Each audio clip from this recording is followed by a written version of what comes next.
नमस्कार, आप देख रहे हैं हिंद आवाज मीडिया और मैं हूं आपके साथ वैशाली। आइए रुक करते हैं आज की खास खबर पर। हा अतिशय ऐतिहासिक अशा प्रकारचा दिवस आहे, कारण आज JNPA वर देशातला सगळ्यात मोठं कंटेनर टर्मिनल हे आपण सुरू केलेलं आहे।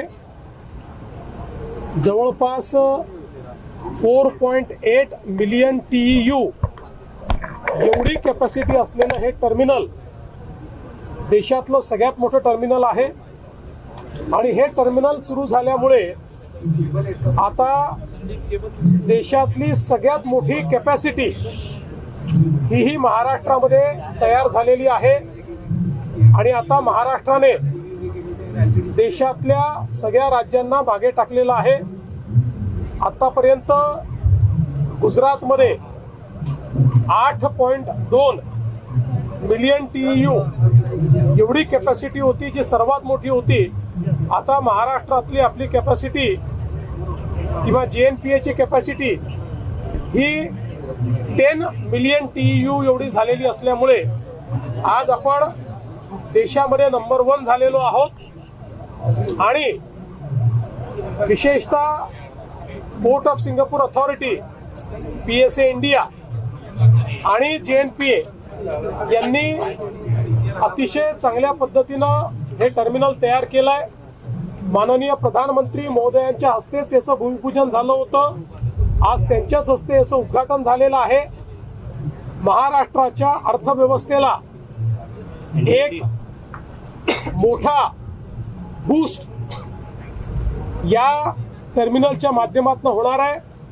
आणि देशाच्याही पोर्टलेट डेव्हलपमेंटमध्ये याचा एक महत्त्वाचा वाटा असेल।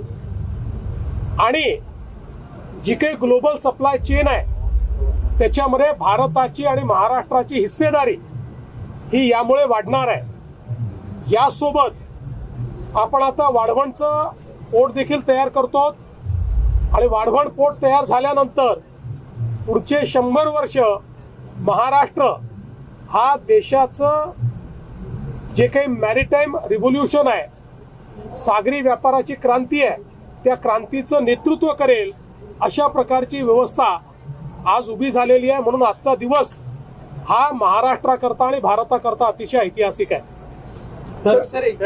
जे GST काउन्सिलने जे रिफॉर्म्स केलेले आहेत त्याचं आम्ही स्वागत करतो। देशाचे प्रधानमंत्री नरेंद्र मोदीजी यांच्या दूरदृष्टीने वन नेशन वन टॅक्सच्या रूपानं GST सुरू झाला। GST सुरू झाल्यापासनं देशामध्ये GSTचा लीडर महाराष्ट्र राहिलेला आहे। महाराष्ट्र सर्वात जास्त GSTत कॉन्ट्रीब्यूट करतो आहे। महाराष्ट्राने जबरदस्त GSTचा ग्रोथ रेट राखलेला आहे। याही महिन्यामध्ये सर्वाधिक कलेक्शन महाराष्ट्राने केलेलं आहे। आणि ज्यावेळी सेकंड जनरेशन रिफॉर्म्स हे आणण्याचं प्रधानमंत्री मोदयांनी घोषित केलं, हे जे काही रिफॉर्म्स आहेत हे अत्यंत महत्त्वाचे आहेत। कारण काही स्लॅब्स काढून टाकण्यात आलेले आहेत आणि बहुतांश गोष्टी या खालच्या स्लॅबमध्ये आणण्यात आलेल्या आहेत। म्हणजे एक प्रकारे लोकांवरचं GSTचं बर्डन हे कमी करण्याचं काम हे मोदीजींनी केलं आहे। देशाच्या इतिहासात असं फार कमी होतं की अशा प्रकारचे जे काही इनडायरेक्ट टॅक्सेस असतात त्या टॅक्सेसमध्ये इतका मोठा स्वीपिंग रिफॉर्म हा शक्यतोवर पाहायला मिळत नाही। पण तो मोदीजींनी केला आणि त्याला काल GST काउन्सिलने मान्यता दिली। आणि मला सांगताना आनंद वाटतो, महाराष्ट्राने या रिफॉर्म्सचं GST काउन्सिलमध्ये पूर्ण समर्थन केलं। आणि ज्यावेळी GST रोल आउट झाला त्यावेळी लोक म्हणायचे की अडचण होईल, पण ती झाली नाही। आताही मला विश्वास आहे की याच्यामुळे व्यापाराला खूप मोठ्या प्रमाणात फायदा होईल, व्यापार बूस्ट होईल, नवीन रोजगार निर्मिती होईल, लोकांवरचा बोजा कमी होईल आणि अर्थव्यवस्थेला प्रचंड मोठी चालना मिळेल आणि म्हणून हे सेकंड जनरेशन रिफॉर्म्स करण्याकरता मी प्रधानमंत्री नरेंद्र मोदीजी यांचे मनापासून आभार मानतो। आज एक बहुत ही ऐतिहासिक दिवस है। जवाहरलाल नेहरू पोर्ट अथॉरिटी पर JNPA पर देश का सबसे बड़ा कंटेनर कार्गो का टर्मिनल आज उद्घाटित हुआ है। भारत के प्रधानमंत्री श्री नरेंद्र मोदी जी और सिंगापुर के प्रधानमंत्री श्री वांग जी, इन्होंने एकत्रित रूप से इस टर्मिनल का आज उद्घाटन किया है। इस उद्घाटन के साथ देश का सबसे बड़ा टर्मिनल तो महाराष्ट्र में हुआ ही है, लेकिन देश की सबसे बड़ी कैपेसिटी भी अब महाराष्ट्र में खड़ी हुई है। इससे पहले गुजरात नंबर 1 पर था, 8.2 मिलियन TEU उनकी कैपेसिटी थी। अब महाराष्ट्र की कैपेसिटी 10 मिलियन TEU हो गई है। तो देश में नंबर 1 पर महाराष्ट्र आया है। और अब जैसे ही वाढवण का पोर्ट हम पूरा करेंगे तो अगले 100 साल तक दुनिया के देश के हमारे मैरीटाइम व्यापार में, हमारे सागरी व्यापार में महाराष्ट्र नंबर 1 रहेगा और देश का और दुनिया के व्यापार में एक महत्वपूर्ण भूमिका ये महाराष्ट्र की रहने वाली है। मुझे इस बात की खुशी है, प्रधानमंत्री जी ने ही इस टर्मिनल का भूमि पूजन किया था और आज उन्हीं के हाथों से इसका उद्घाटन हुआ है। और इसके कारण सागरी व्यापार में महाराष्ट्र बहुत बड़े पैमाने पर आगे जाएगा। महाराष्ट्र की और देश की अर्थव्यवस्था को इसका एक बहुत बड़ा फायदा मिलने वाला है। इसलिए प्रधानमंत्री जी का मैं आभार व्यक्त करता हूं। JNPA और पोर्ट ऑफ सिंगापुर अथॉरिटी जो है PSA इंडिया, इन्होंने मिलकर इसको तैयार किया है। PSA का ये पोर्ट है और मेरा विश्वास है कि इसके कारण हमारी एफिशिएंसी बहुत बड़े पैमाने पर बढ़ने वाली है। कल भारत की GST काउंसिल ने GST में जो सेकंड जनरेशन रिफॉर्म्स किए हैं उसके लिए प्रधानमंत्री श्री नरेंद्र मोदी जी का मैं आभार व्यक्त करता हूं और GST काउंसिल को बहुत बहुत बधाई देता हूं। जिस समय GST का कानून आया तो लोग कहते थे नुकसान होगा, देश में एक टैक्स नहीं हो सकता। देश में एक टैक्स भी आया और एक अप्रत्याशित इस प्रकार का टैक्स कलेक्शन भी देश ने देखा और इस कलेक्शन में पहले साल से नंबर 1 पर महाराष्ट्र रहा। तब से लेकर आज तक इस महीने का भी जो कलेक्शन आया है उसमें महाराष्ट्र ही नंबर 1 पर है। और अब आवश्यकता थी सेकंड जनरेशन रिफॉर्म्स की। प्रधानमंत्री जी ने बहुत हिम्मत के साथ देश को सेकंड जनरेशन रिफॉर्म्स दिए हैं। इसके कारण कंज्यूमर पर जो टैक्स का बर्डन है वो कम हो रहा है।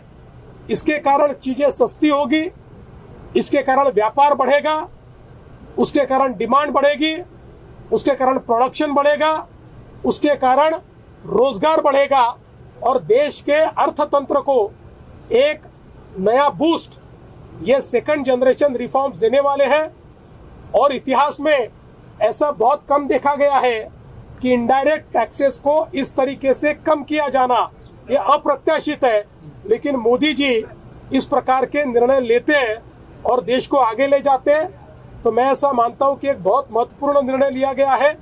और मुझे इस बात की खुशी है कि महाराष्ट्र की सरकार ने ये जो रिफॉर्म्स है इनको पूरे तरीके से सपोर्ट किया और हमने वहां पर भूमिका रखी कि महाराष्ट्र इसका पूर्ण समर्थन करता है और देश के विकास में, देश के प्रगति में महाराष्ट्र अपनी भागीदारी हमेशा रखेगा, रिफॉर्म्स में भी अपनी भागीदारी रखेगा।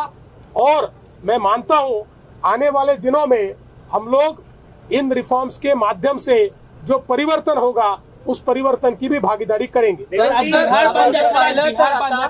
ओबीसी जे नेते आहेत ते या सगळ्या GR च्या संदर्भात जो सरकारने काढला त्यावरून आता कोर्टात सोमवारी जाणार आहेत। दूर करू। एक गोष्ट ओबीसी नेत्यांना देखील माहिती आहे की जोपर्यंत हे राज्य आहे तोपर्यंत ओबीसीवर अन्याय होऊ शकत नाही। जोपर्यंत हे राज्य आहे तोपर्यंत एका समाजाचं काढून दुसऱ्याला देण्याचा विचार होऊ शकत नाही। आम्ही मराठ्यांचं मराठ्यांना देणार, ओबीसींचं ओबीसींना देणार आणि ज्यांना खरा अधिकार आहे त्यांना ते देणार, कोणाचं काढून कोणाला देणार नाही। दोन समाजाला एकमेकासमोर कधीच आणणार नाही। मराठा समाजाने सुद्धा तुमचे आभार मानलेले पाहिले। कोणतीही कटुता ही मुख्यमंत्र्यांबद्दल नाही, कारण की आधी सुद्धा 10% जे आरक्षण मिळालं ते मुख्यमंत्री देवेंद्र फडणवीस असतानाच मिळालं होतं आणि आत्ताचा GR जो निघाला तोही तुमच्यामुळेच निघालेला आहे। काय म्हणत मी त्यांचे आभार मानेन आणि मी त्यांना सांगू इच्छितो की अनेक वेळा समजुती गैरसमजुती होतात, अनेक वेळा काही लोक जाणीवपूर्वक गैरसमजुती तयार करतात, पण आम्ही जे काही राजकारण शिकलो त्या राजकारणामध्ये पथका अंतिम लक्ष्य नहीं है, सिंहासन चढ़ते जाना, सब समाज को लिए साथ में आगे है बढ़ते जाना, हे आमचं ब्रीद वाक्य आहे। त्याच्यामुळे सगळ्यांना सोबत घेऊन आम्हाला पुढे जायचं आहे। मराठा समाज एक महत्त्वाचा समाज आहे। या महाराष्ट्राच्या जडणघडणीमध्ये एक मोठं कॉन्ट्रीब्युशन दिलेला हा समाज आहे। त्यामुळे या समाजाचं कल्याण झालंच पाहिजे, पण त्यासोबत आपल्या ज्या 18 पगड जाती आहेत ज्यांनी स्वराज्यामध्ये छत्रपती शिवाजी महाराजांचे मावळे म्हणून त्या ठिकाणी काम केलेलं आहे, त्यांनीही बलिदान दिलेलं आहे। कोणावरच अन्याय होऊ नये ही आमची भावना आहे आणि तीच पुढे राहील। आता पुन्हा 9 गुन्हे दाखल झाले। या आधी गुन्हे झाले ते मागे घेण्याचं सरकारने म्हटलं होतं, आता पुन्हा 9 गुन्हे जे आहेत ते दाखल झाले। आताचे जे गुन्हे आहेत ते माननीय उच्च न्यायालयाच्या आदेशानुसार दाखल झालेले आहेत, त्यामुळे त्याच्यावर जो काही निर्णय आहे तो उच्च न्यायालयाच्या निदर्शनास आणूनच आम्हाला घ्यावा लागेल। लेकिन अब कहीं ना कहीं जो ओबीसी नेता है छगन भुजबल या तमाम ऐसे नेता है वो इस पर शक पैदा कर रहे हैं, कैबिनेट छोड़ करके चले गए। कोई क्लियरिटी अगर आप दे सके तो। कोई कैबिनेट छोड़कर गया नहीं, सारे कैबिनेट में है और सभी ओबीसी नेताओं को हमने स्पष्ट किया है, हमने जो GR निकाला उसका ओबीसी पर कोई असर नहीं है। हमने सबको ओबीसी में डाल दो इस मांग को स्वीकारा नहीं है। हमने जिनके पास वैलिड एविडेंस है उन्हीं को ओबीसी में आने का हम लोगों ने एक जरिया तैयार किया है। और सबसे बड़ी बात यह है कि राष्ट्रीय ओबीसी महासंघ ने हमारे GR को पूरा इंटरप्रेट करने के बाद ये कहा है कि इससे ओबीसी के ऊपर कोई असर होता नहीं है। उन्होंने इसके ऊपर अपनी भूमिका स्पष्ट की है।